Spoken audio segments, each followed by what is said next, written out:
It was the first week of the new school term at Ridgewood High, and everyone knew their place. The loud kids ruled the hallways, the popular crowd occupied the best lunch tables, and the bullies, well, they made sure nobody forgot their presence. And then there was Ethan. 17 years old. Average height. Soft-spoken.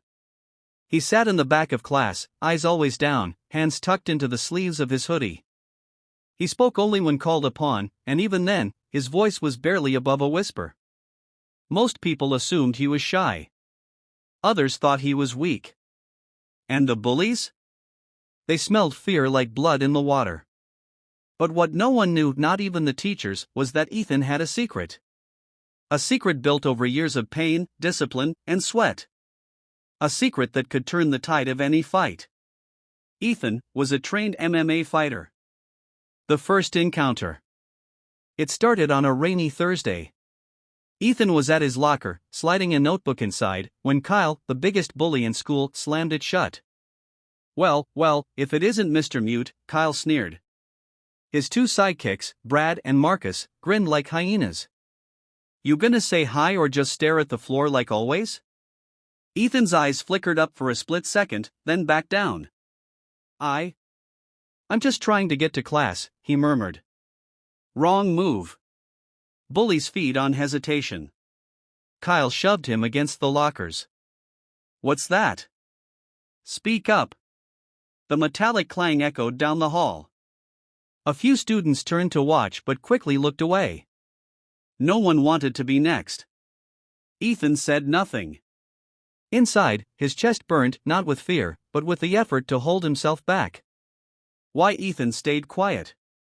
Years ago, when Ethan was just 12, his father, an ex-Marine, had enrolled him in MMA classes after an incident where Ethan had been badly beaten by older kids. Son, his father had said, fighting is the last resort. You train not to hurt people, but to protect yourself and others when there's no choice left. 5 years of grueling training followed boxing, Muay Thai, Brazilian Jiu-Jitsu. Ethan learned precision, control, and restraint. By 16, he could spar with grown professionals. But his father's rule was clear: never fight unless it's to protect.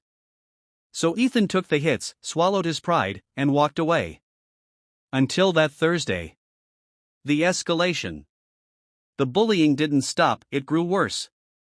They tripped him in the cafeteria, sending his lunch tray flying. They tore pages out of his notebook, calling him worthless. Once, they even poured an entire bottle of soda over his head during gym class. Each time, Ethan clenched his jaw, kept his fists in his pockets, and said nothing. But then, they targeted Liam. Protecting the weak. Liam was a freshman, small, awkward, and wearing thick glasses that constantly slid down his nose. He reminded Ethan of himself, years ago. One afternoon, Ethan saw Kyle corner Liam behind the bleachers, shoving him and snatching his backpack. Please. That's my homework. Liam's voice cracked. Kyle laughed and tossed the bag to Marcus, who dumped the contents into a puddle. Something inside Ethan snapped. He walked over, his steps calm and deliberate. Put it back, he said quietly. Kyle turned, smirking. Oh, the mute speaks. What's the matter, hero? You want your turn? Ethan's gaze didn't waver. I said, put it back. The crowd of students that had gathered held their breath.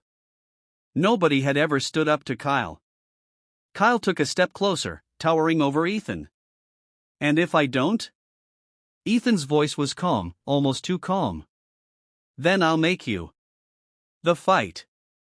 Kyle laughed, then swung. It was a clumsy, telegraphed punch. Ethan's body moved before his mind even had to think, slipping the punch, pivoting, and countering with a swift leg sweep. Kyle hit the ground hard. Gasps erupted from the crowd. Brad charged next, but Ethan sidestepped, grabbed his arm, and used his momentum to send him sprawling into the grass. Marcus hesitated, but then swung wildly. Ethan ducked, hooked his arm, and locked him in a shoulder hold until the bigger boy tapped out, yelping in pain. It was over in less than 20 seconds. The aftermath. Kyle scrambled to his feet, red-faced and humiliated. This isn't over, he spat, backing away. Ethan simply picked up Liam's soggy books, handed them back, and walked away. No gloating. No threats. Just quiet dignity. That night, videos of the fight went viral among the students. The quiet kid was suddenly the most talked about name in school. Some called him a hero. Others feared him. But Ethan didn't care, he hadn't done it for fame. The real challenge. The principal called Ethan into his office the next day. "Ethan, you know we have a zero-tolerance policy for fighting." "Yes, sir," Ethan replied. "But I also have a zero-tolerance policy for watching people get hurt when I can stop it." The principal studied him for a long moment, then sighed. "Don't make me regret letting this slide." Ethan left the office knowing the bullies might try again, but he didn't fear them. He feared becoming the kind of person who looked away. A change in the hallways. Over the next few weeks, something shifted at Ridgewood High. Kyle and his crew avoided Ethan entirely. Liam found the courage to walk with his head up. Other students started speaking out when they saw someone being picked on. It wasn't perfect, but it was a start. And Ethan? He went back to sitting in the back of class, put up, quietly listening. Because being a hero didn't mean being in the spotlight, it meant stepping in when it mattered. The message. To everyone watching this story right now, remember. Strength isn't about how hard you can hit.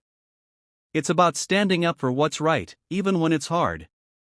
We all have a choice, to be a bystander, or to be the person who changes the story. Speech balloon if you've ever stood up to a bully, or wish you had to share your story in the comments. I read every single one, and I'd love to hear from you. Loudspeaker, and if you believe kindness is stronger than cruelty, join our community here on Be Kind Always.